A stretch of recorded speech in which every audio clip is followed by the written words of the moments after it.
Isang salita. Wala na, kinuha na ninyo lahat. Sabi niya, wala na ako.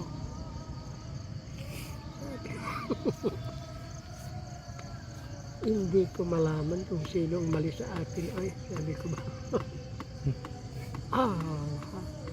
Yung homeland. Bininta nila, hindi ko alam. Anak ng tinapa.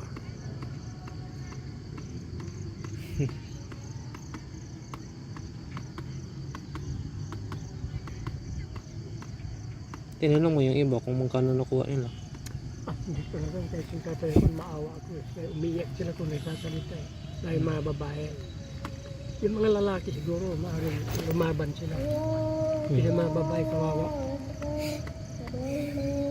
Yung sa talugtog, yung sa Nyogan, ang nagbinta daw sinasi lola mo yung lola mo sa tuhod.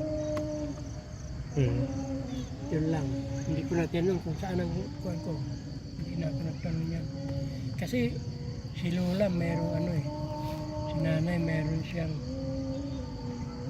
tinatangi. Meron siya tinatangi.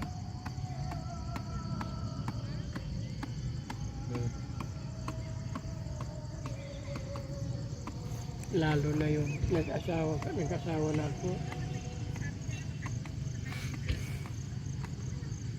Wala kang masabing ko.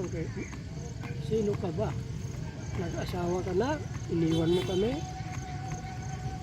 Ano ibig mo sabihin? Mabuti at dinadalaw ka kami. Wala ka lang tayo kinabang. Hindi naman ako nakapag-aral na eh. Hindi ako natapos. Anong magiging ko ako? Pinapaaral kayo? Sabi niya. Ayaw ninyo. Pinapaaral ninyo ako. Pinapaaral niya ako. Sa bayambang ako. Nilalakad ko yan 8 kilometers. 8 kilometers back and forth. 16 kilometers. Araw-araw yan. Gabi-gabi. Ang pasahe 10 centavos truck 10 de bali 20. Wala na akong baon, din ako bigyan. Tapos sasabihin niya, pinapaaral ko kayo. Ano ba ibig yung sabihin ng aral? Libre? Sabi ko, Diyos ko po. Pati si Mother Dominican, sabi niya, Mr. Guillermo Perez, Ma'am, Mother, sabi ko, kay Dominican eh. Oh, your promise. Sabi ko, Mother, hindi ko alam ang ano ko. Sasagot ko kasi wala eh. So,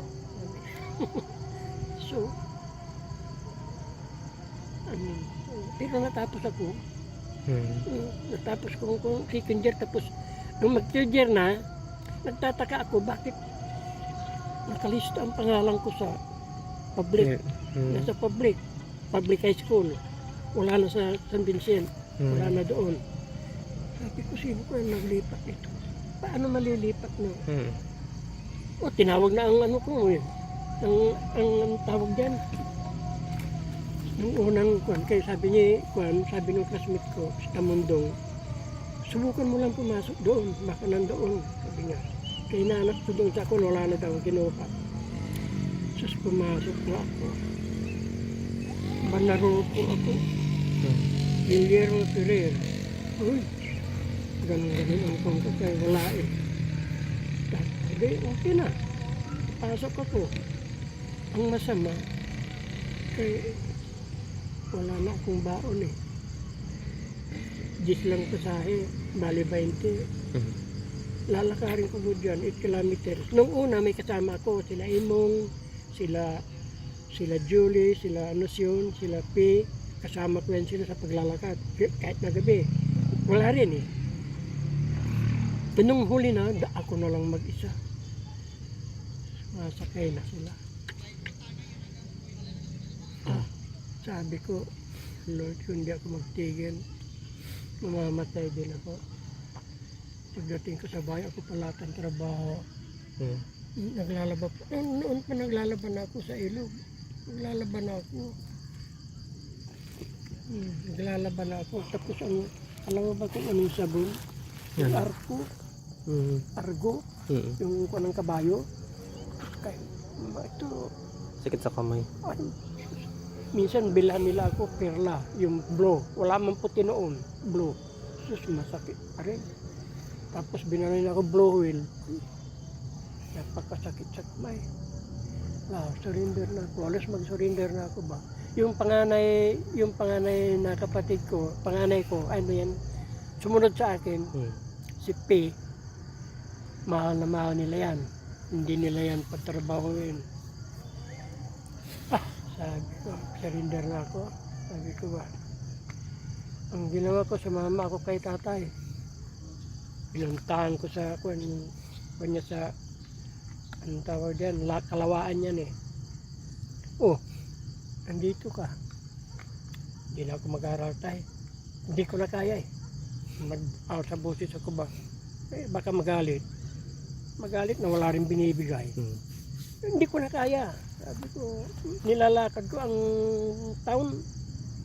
8 kilometer, pabalik ulit. Minsan pa may mga lasing na kurso na daan pa ako. Hindi ka maniwala na tinakbo ko yung mula rito sa Maykuan hanggang doon sa pwedeng safety na ako. Kinabukasan, binago ko ang ruta ko sa bundok na ako dumaan.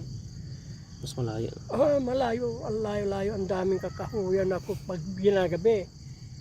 Iba ng pakiramdam ko pag gabi. Puro dasal na yan. Dasal hanggang doon sa makaabot sa tulay. Diyos ko po. Grabe. Ayaw ko na talaga. Ayaw ko na. Sabi ko.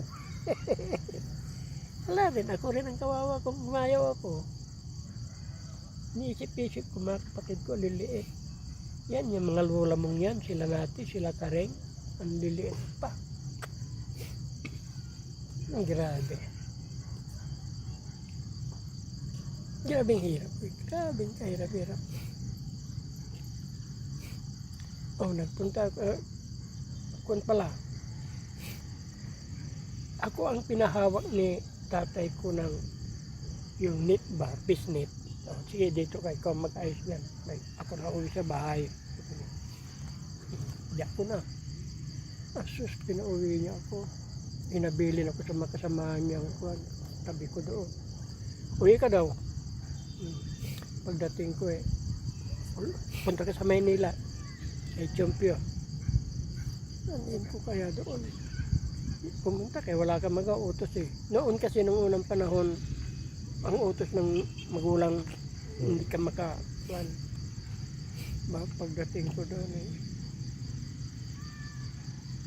primerong gawa ko magpakain ng manok kay sa bungiro. Ito amo ko. Tapos tingnan ang ginagawa nila kaya nang gagawin mo rin. Maghugas ng picture. Studio eh. Tapos mag-printing. Printing ng ID kung ano-ano. Sus. Natuto ako. Nung mag-sweldo na 4 pesos. Magkano kinikita ko sa fishing, makahuli ako ng datong dalag. O meron akong 300, 150 may isa. Basta dalag na, hindi basta dalag. Dalag talaga. Sabi ko, ano ba yung pinahamak ako ng tatay ko? Hindi na ako nakaalis doon. Hanggang sa, ang kapatid ni Lola mo, si Lorito, buhay pa. Yan yung tinamaan ng sakit sa puso. Hanggang ngayon, buhay pa rin.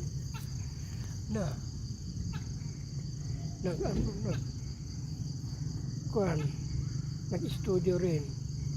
Ngayon, may studio. Sumunod si Lola mo. Doon kami nagkita nga eh. Doon kami nagkita. Sabi ko, ngayon ba? Kaya pala, may dahilan kung bakit. Sabi ko ba, may dahilan pala lahat. No? May dahilan. Sabi ko, biro mo ito, ayaw na ayaw ko Maynila. Ayaw ko talaga. Tapos, magkita pala kami ni Juanita. Na nagkita kaming dalawa. Sus, naging magkaibigan kami. Counter girl siya counter ni Pio. Ako, printer ako. At the same time, yung anong tawag dito, taga-timpla ng gamot ng picture. Na, yun na. Sus, kay pan man yan, kung magpunta ako ng Wawa, may kamag-anak man sila, marami doon sa kamag-anak. Nandun may kapatid ng nanay niya mga pamangkin niya, pinsan niya, ang dami. Pumunta ako ng Wawa, sumama siya. Hinatid ko doon sa ano niya, mga tiya niya. Tapos, pasyal tayo, sabi sa ano, hindi naman siya. Ano mang mapasyalan mo doon sa Wawa, sa tabing ilog, sa tulay. Yun na, kaya sabi ko, inisip-isip ko. Ayaw na ayaw ko sa Manila, tsaka yung magpa-amo, ayaw na ayaw ko. Biro mo, sildo ko isang buwan, nadagdagan, city, ginawang city. So sabi ko, hindi maganda ito ha. Sabi ko ba, pare-pareho lang naman. Yun yung mga sa darkroom, tinatanong ko sila kung magkano sildo nila, 15, 20, ano. Ba't ako city? Sabi, pare-pares man tayong trabaho. Sabi ko ba, kaya, yung inisip-isip ko ba, kaya pala may dahilan. May dahilan pala.